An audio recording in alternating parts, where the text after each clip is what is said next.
பஞ்சபூதம் நீயல்லை, பஞ்சகோசம் நீயல்லை, விஞ்சு கரணம் நீயல்ல, விகுதி பகுதி நீயல்ல,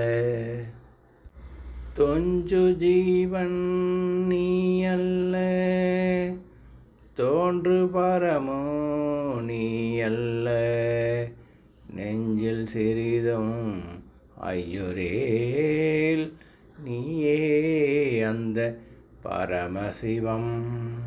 மெய்யன்பர்களே, ஆன்மாவை பற்றி சத் விசாரம் செய்வோம்.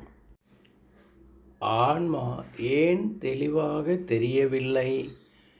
ஆன்மா இயல்பிலேயே தூய்மையானது, சுயமாக பிரகாசிப்பது, ஆனந்தமயமானது. ஆனால் மாயையின் மறைப்பு காரணமாக ஆன்மாவை சுற்றி இருப்பதாக தோன்றும் 5 கோஷங்களுடன் நாம் நம்மை அடையாளப்படுத்திக் கொள்கிறோம்.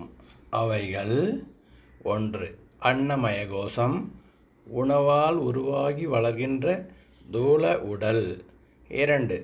பிராணமய கோஷம், உயிர் சக்தி, மூச்சு முதலியவை. 3. மனோமய கோஷம், மனம், எண்ணங்கள், உணர்வுகள். 4. விஞ்ஞானமய கோஷம், புத்தி, அறிவு, தீர்மானம். 5. ஆனந்தமய கோஷம், ஆழ்ந்த உறக்கத்தில் அனுபவிக்கப்படும் ஆனந்தத்தின் நுண்ணிய உரை. இவை அனைத்தும் ஆன்மா அல்ல, ஆன்மாவை மறைக்கும் உபாதிகள். ஒரு கிணற்றில் நல்ல தூய்மையான நீர் இருக்கிறது. ஆனால் அதன் மேல் பாசி படர்ந்திருந்தால் அந்த நீரின் தூய்மை நமக்கு தெரியாது. பாசியை அகற்றினால் தெளிவான நீர் வெளிப்படும். அதேபோல் ஆன்மா எப்போதும் தூய்மையாகவே இருக்கிறது.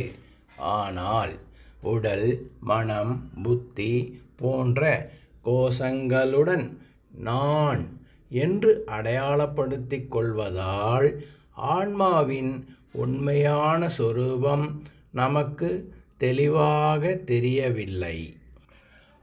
ஆத்ம விசாரத்தில் முக்கியமான முறையே நேதி நேதி, அதாவது இது நான் அல்ல, இது நான் அல்ல என்று ஆராய்வது. உதாரணமாக, இந்த உடல் மாறுகிறது, எனவே உடல் நான் அல்ல. மூச்சு வருகிறது, செல்கிறது, பிராணன் நான் அல்ல. எண்ணங்கள் தோன்றி மறைகின்றன, மனம் நான் அல்ல. புத்தியின் எண்ணங்களும் மாறுகின்றன, புத்தி நான் அல்ல. ஆனந்த அனுபவமும் வந்து போகிறது, ஆனந்தமய கோஷமும் நான் அல்ல.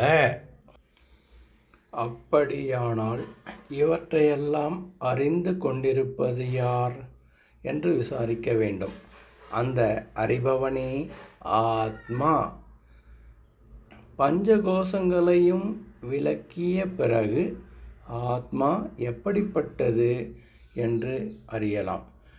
தூல, சூக்கும, காரண உடல்களுக்கு அப்பாற்பட்டது, நுண்ணியது, பரிசுத்தமானது, ஒன்றே ஒன்றாக இருப்பது, களப்பற்றது, சதானந்த சொரூபம், சுயம் பிரகாசமானது. அதாவது ஆத்மாவை வேறு ஏதாவது பொருளைப் போல வெளியில் தேட வேண்டியது இல்லை. நான் இருக்கிறேன் என்ற உணர்வுக்கு ஆதாரமாக இருப்பதே ஆத்மா. இருட்டில் ஒரு கயிற்றை பாம்பு என்று தவறாக நினைத்து கொள்கிறோம். அப்போது பாம்பு இருக்கிறது என்று பயப்படுகிறோம். ஆனால் விளக்கை கொண்டு பார்த்தபோது அங்கே பாம்பு இல்லை, கயிறு மட்டுமே இருந்தது என்று தெரிகிறது. அப்போது பாம்பை விரட்ட வேண்டியதில்லை. ஏனென்றால் பாம்பு உண்மையில் இருந்ததே இல்லை. அறியாமையால் கயிற்றில் பாம்பு கற்பிக்கப்பட்டது.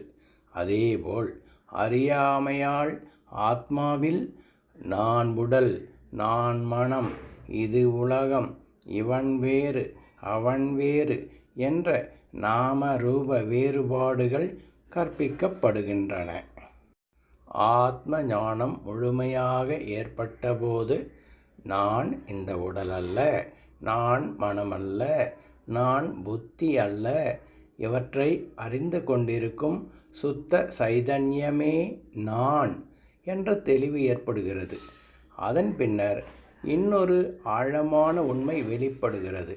ஆத்மாவுக்கு அந்நியமாக தோன்றிய இந்த நாம ரூப உலகமும் ஆத்ம சைதன்யத்தை தவிர தனியாக இல்லை.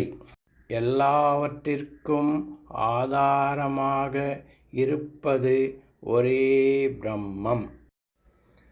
உடல் இருக்கும்போதே நான் சுத்த ஆத்மா, பிரம்மமே என் உண்மையான சொரூபம் என்ற அசைக்க முடியாத ஞானத்தில் நிலைத்திருப்பவன் ஜீவன் முக்தன். அவன் உலக வாழ்க்கையை நடத்தினாலும் உள்ளத்தில் நான் உடலல்ல, மனமல்ல, மாறுகின்ற எந்த பொருளும் அல்ல, நான் சுத்த சைதன்யம், ஆத்மஸ்வரூபம் என்ற தெளிவில் இருப்பான். இந்த சத்விசாரத்தை கேட்டுக்கொண்டிருக்கும் மெய்ஞான அன்பர்களுக்கு குரு அருளால் இந்த மெய்ஞானம் சித்திக்கட்டும். அத்வைத ஞானமன்றம், தாராபுரம், சர்க்குரு பேரானந்த வல்லவராஜ ராஜயோகின் அருள் வல்லவத்துடன் ஞானானுபூதி வேதபோதம் என்ற புத்தகம் அருளிய ஞானயோகி ரத்தின சர்க்குரு அவர்களின் அருளாலும் இந்த பகுதியை படித்து காட்டியவர் யோகி அருள் செல்வம்.